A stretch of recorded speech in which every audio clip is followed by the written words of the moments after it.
Mental illness is widely considered a taboo topic. However, if not addressed and treated, it can lead to further issues such as addiction. As one of the leading causes of premature death and illness in the United States, chances are you know someone whose life has been affected by addiction. In our next segment, we hear a young man's story of battling addiction and how he and a team of addiction specialists are helping him on his road to recovery.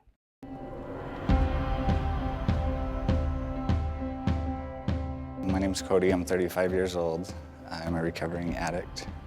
Addiction is a disease. It's identifiable, it's chronic, it's progressive, and it's fatal if it's not treated. People don't understand. And when people don't understand something, that breeds fear, which ultimately puts the people that suffer from these diseases on the fringes. My first experience with addiction started probably 5 years ago. And I'd gotten an attack of pancreatitis and I was put on prescription pain medication. And there was just one day that I decided to take extra and it kind of took off from there. On some level, once a substance is put into the system, that person can't reasonably control what they're doing. The last time that I had gone into the hospital because of the overdose, my mom came in and I could kind of see in her eyes that she'd kind of come to terms that I was an addict and this was probably how I was going to pass. If we could engage families in the recovery process along with the addict and alcoholic, the recovery rates would increase. They need to move away from enabling the disease of addiction and start to enable the recovery process. Well, I hit bottom and that's when I ended up here at Brighton. Brighton Recovery Center was formed by myself and a group of other people that understand that this industry needs quality care. We treat people with dignity and respect. Ever since I was young, I dealt with anxiety and depression. And in high school, I started experimenting with different drugs and alcohol. Dual diagnosis treatment is the concept of treating mental health issues and substance use disorder issues at the same time.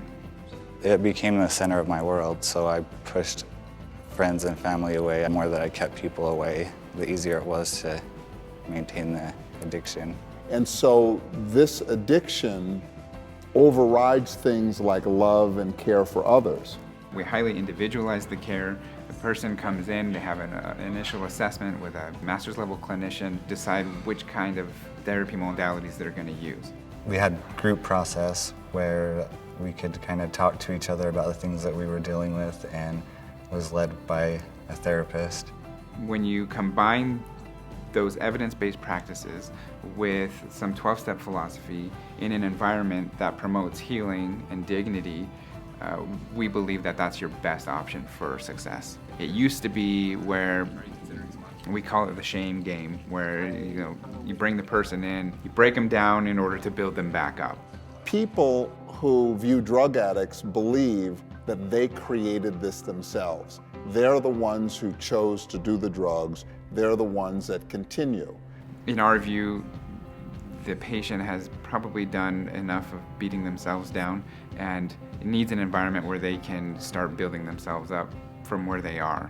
We supply the hope in the beginning until they can take it on themselves and bring it out into the community and hopefully eventually start helping other people themselves. I think being in recovery has helped me to kind of gain that self-worth back. I was surprised that I was able to not only get sober, but also enjoy life. That was really kind of a scary thing for me. I thought, I could get rid of the drugs, but am I gonna like what I see after? And the truth is you can be sober and clean and have an amazing life, and it's very hard, but it's really worth it. For more information about addiction, dual diagnosis, and recovery, visit these websites.